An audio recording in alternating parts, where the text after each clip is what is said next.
You've seen them.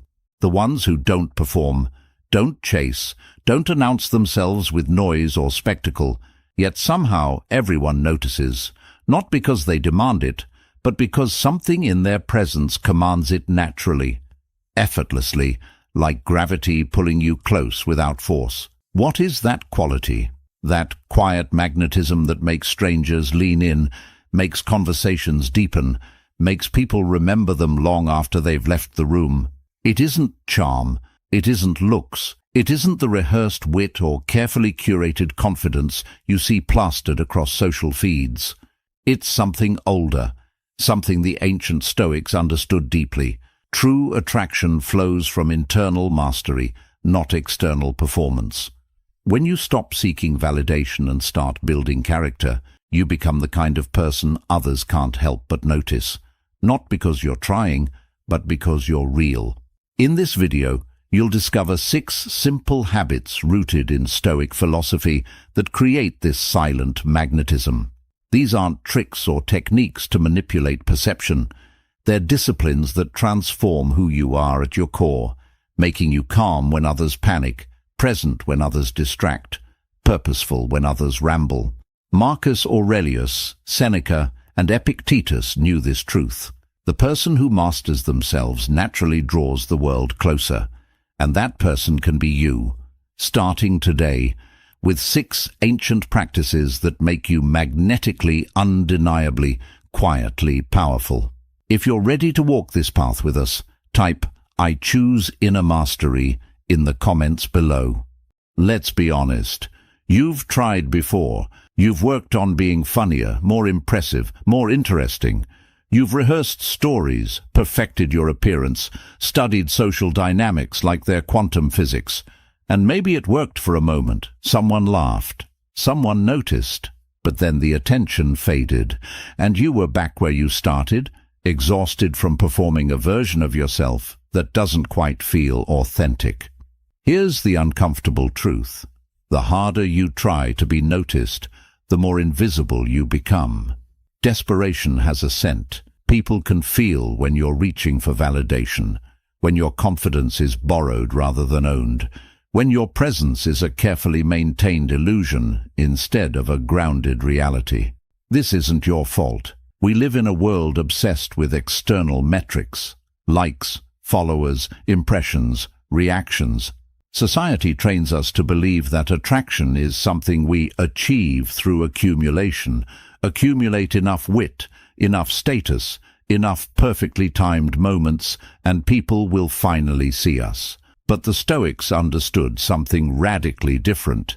They knew that genuine magnetism doesn't come from addition, but from subtraction, stripping away the performance, the neediness, the constant calculation of how you're being perceived. What remains when you stop performing?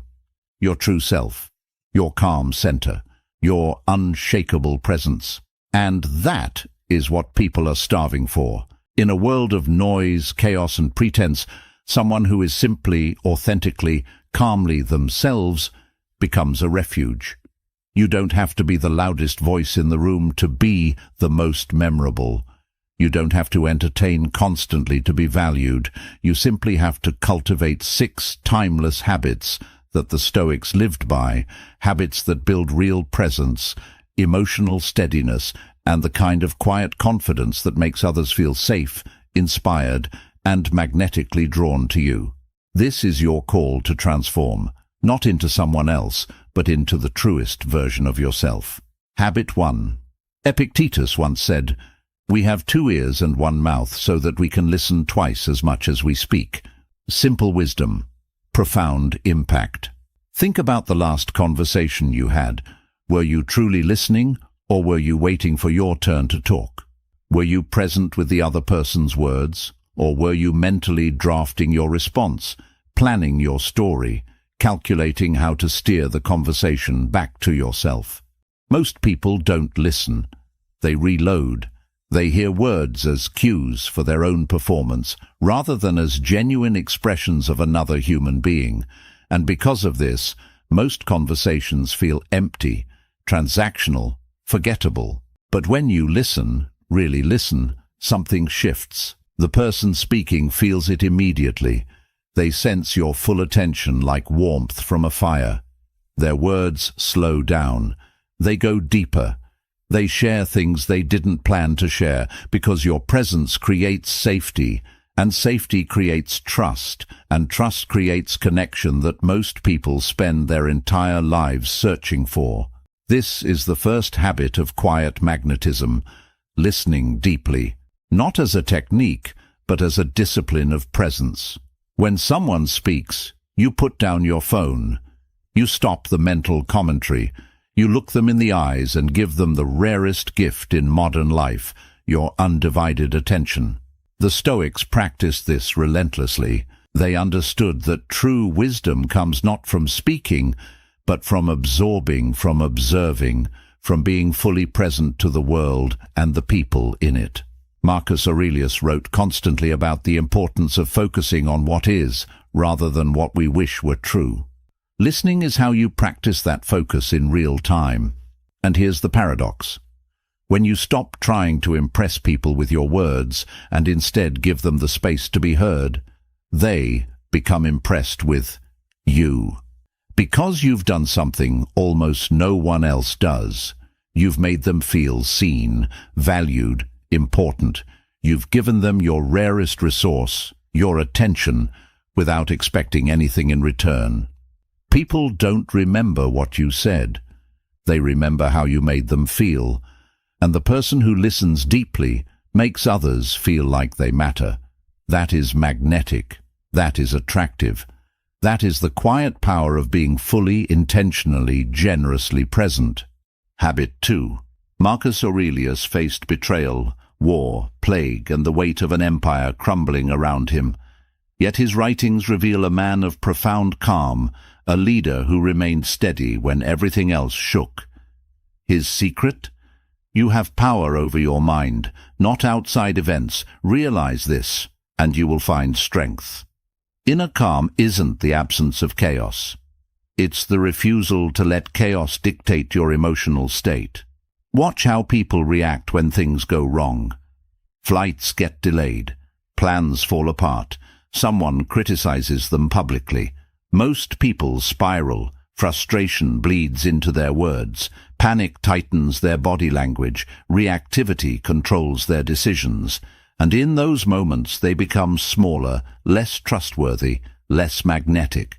But the person who stays calm, the one who absorbs the blow without collapsing, who responds thoughtfully instead of reacting impulsively, that person commands the room, not through dominance but through steadiness. People instinctively look to the calmest person in crisis because calm signals strength, wisdom, emotional maturity, the very qualities that make someone feel safe to be around. This is the second habit, maintaining inner calm. The Stoics called it apatheia, not apathy, but freedom from being controlled by destructive emotions. It's the discipline of pausing before responding, of choosing your emotional state rather than letting circumstances choose it for you. You practice this in small moments. Traffic doesn't go your way. You breathe instead of cursing. Someone interrupts you. You let them finish instead of fighting for airtime. A project fails. You assess what you can learn instead of spiraling into self-criticism. Each time you choose calm over reaction, you strengthen your inner citadel. You prove to yourself that you are not a victim of external events, that your peace is yours to keep regardless of what happens around you. And others feel this. When you walk into a room carrying that stillness, people relax. They sense that you won't add to the chaos, that you're solid ground in a world of shifting sand. Your calm becomes contagious, and suddenly people want to be near you, not because you're entertaining, but because you're stable. And in an unstable world, stability is the rarest, most attractive quality you can offer. Habit 3. Seneca warned against the dangers of excessive speech. We are more often frightened than hurt, and we suffer more in imagination than in reality. He understood that most words are noise, filler designed to ease our discomfort with silence, to prove we exist. to maintain the performance of being interesting. But the Stoics valued economy, not silence for silence's sake, but purposeful speech, words as tools, not decorations. When you speak, you mean something. When you're quiet, you're observing, learning, waiting for the moment when your words will actually matter. This is the third habit, speaking with purpose. Think about the people you respect most. Do they fill every silence with chatter? Do they interrupt, over-explain, dominate conversations with their opinions? Or do they speak less frequently but with greater weight, choosing their words carefully, saying what needs to be said and nothing more? Purposeful speech creates authority. When you're selective with your words, people listen more carefully when you do speak. They lean in. They remember, because they know you're not wasting their time with verbal clutter. You're offering something considered, something true. The practice is simple but difficult. Before you speak, ask yourself, does this need to be said? Does it need to be said by me? Does it need to be said right now? If the answer to any of those questions is no, stay quiet. This doesn't mean becoming robotic or withholding. It means respecting the power of language. It means recognizing that silence can communicate strength, thoughtfulness, self-control, all qualities that make you magnetic without saying a single word. Epictetus taught his students to examine their thoughts before releasing them into the world. The undisciplined mind speaks impulsively, reactively, carelessly. The disciplined mind filters, refines, and releases only what serves truth, connection, or understanding. When you adopt this habit, you stop rambling. You stop filling awkward pauses with nervous laughter or trivial commentary. You become comfortable with silence, and that comfort signals confidence.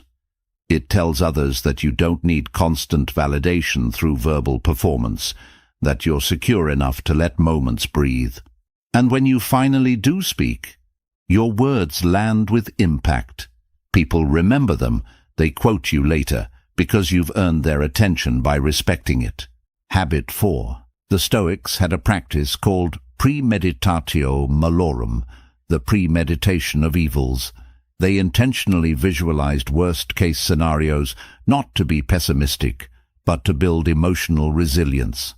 By confronting difficulty in their minds first, they stripped adversity of its power to shock, to paralyze, to control them. Marcus Aurelius wrote, "The impediment to action advances action. What stands in the way becomes the way." He lived this philosophy through plague, betrayal, and relentless pressure.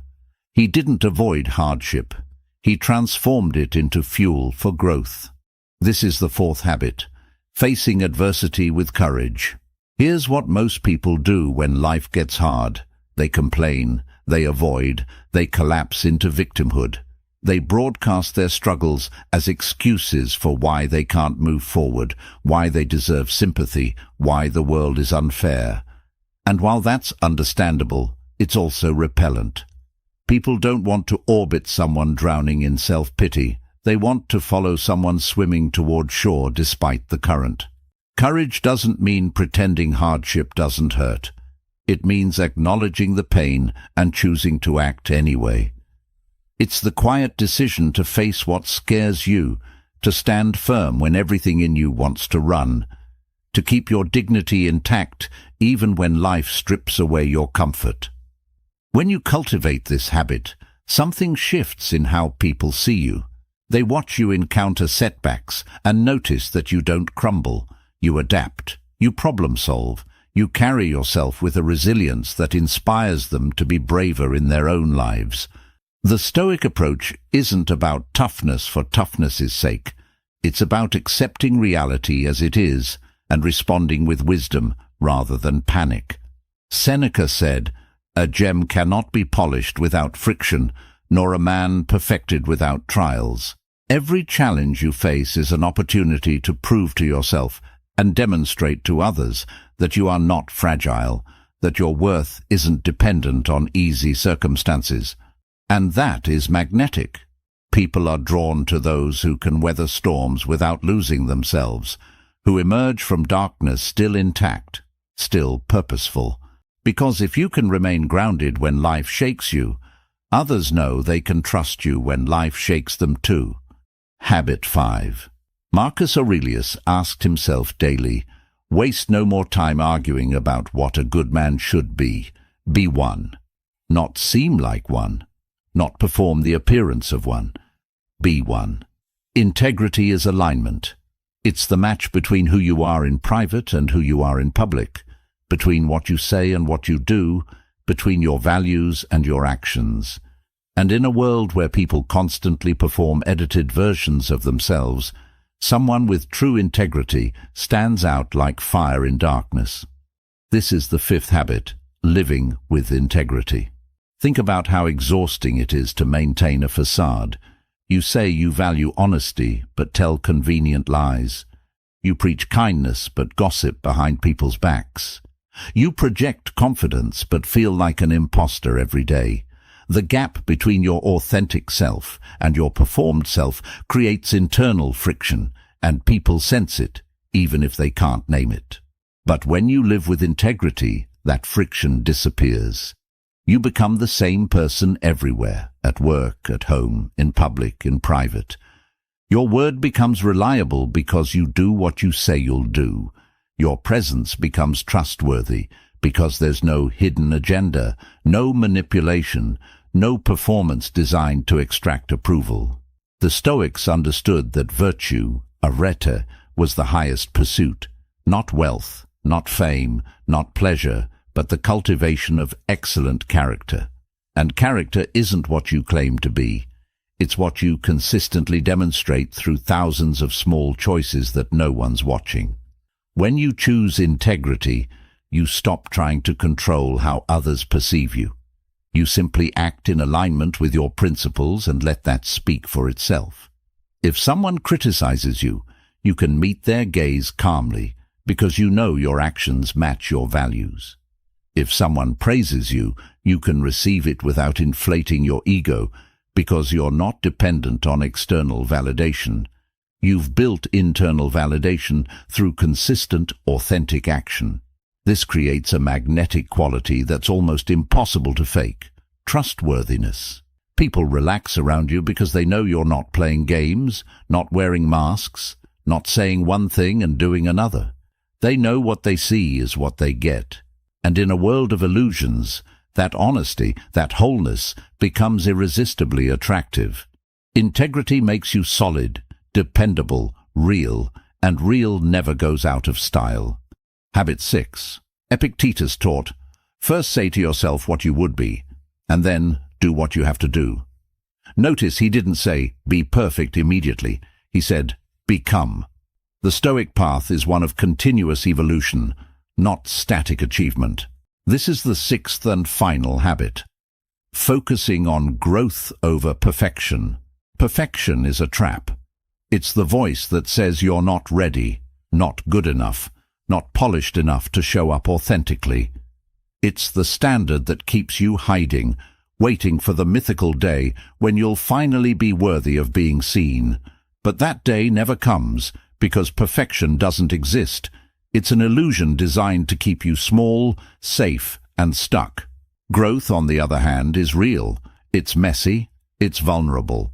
It's the willingness to be imperfect in public, to try things you're not good at yet, to admit when you're wrong and adjust course. And paradoxically, that vulnerability, that honest acknowledgement that you're a work in progress, is deeply attractive. People don't connect with perfection.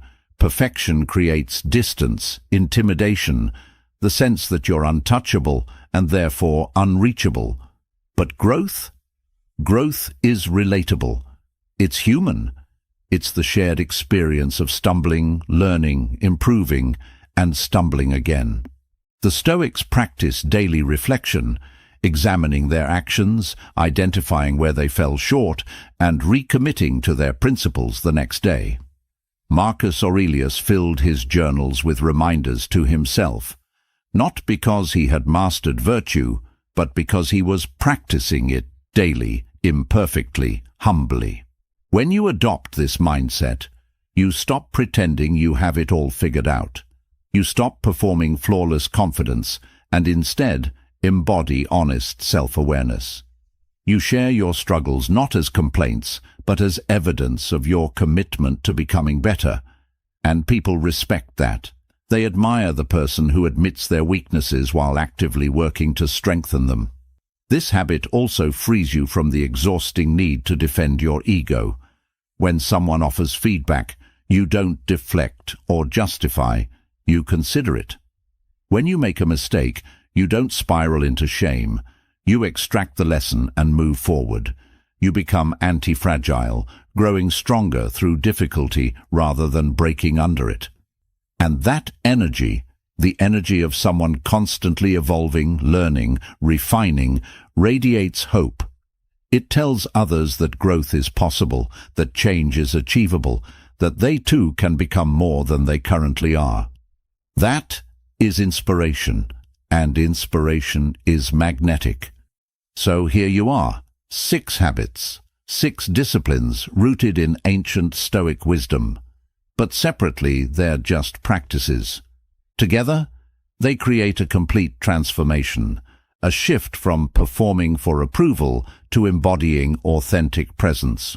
When you listen deeply, you make others feel valued. When you maintain inner calm, you become the steady presence people seek in chaos. When you speak with purpose, your words carry weight that casual chatter never could. When you face adversity with courage, you inspire others to be braver. When you live with integrity, you build unshakable trust. And when you focus on growth over perfection, you radiate the hopeful energy of someone becoming more. These habits don't work in isolation.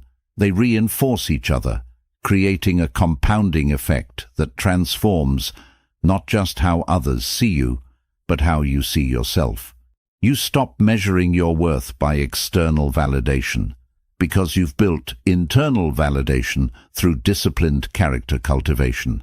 You stop chasing attention because your presence naturally commands it.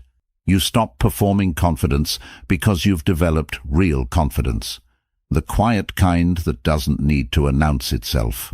This is the Stoic promise fulfilled. Master yourself and the world responds.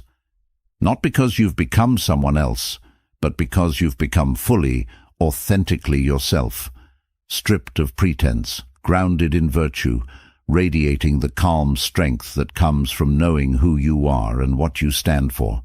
You walk into rooms differently now. You carry yourself with a stillness that others notice but can't quite name. Conversations deepen around you. People seek your presence, your perspective, your calm. Not because you demand it, but because you've cultivated something rare and precious in a noisy, chaotic world. Genuine, unshakable, quietly magnetic presence. You already have everything you need. You don't need better looks, more charm, or a complete personality overhaul. You need 6 simple habits practiced daily with intention and discipline. Start today. Choose one habit. Maybe it's listening more deeply in your next conversation, or pausing before you react to frustration, or speaking only when your words add value. Practice it until it becomes natural. Then add another. Layer these disciplines slowly, patiently, the way the Stoics did, not chasing perfection, but pursuing progress. Marcus Aurelius didn't become a philosopher king overnight. Seneca struggled with his temper for years. Epictetus taught that wisdom is a lifelong practice, not a destination. They were human, imperfect, constantly working on themselves. And yet their commitment to these principles made them legendary, not for what they accomplished externally, but for who they became internally. You can become that too, the person who doesn't need to chase attention, because your calm, authentic presence naturally draws it. The person others remember long after you've left the room. The person who embodies quiet magnetism, not through tricks, but through character. The Stoics left you a roadmap. Now it's your turn to walk the path. Be the quiet power. Be the steady presence. Be undeniably, magnetically, authentically you. If you're ready to become the person who doesn't perform but simply is, drop a comment. Real over perfect. Then subscribe to the Stoic mode and hit the bell. We're only at the start of this transformation. Thank you for walking this path. Be authentic.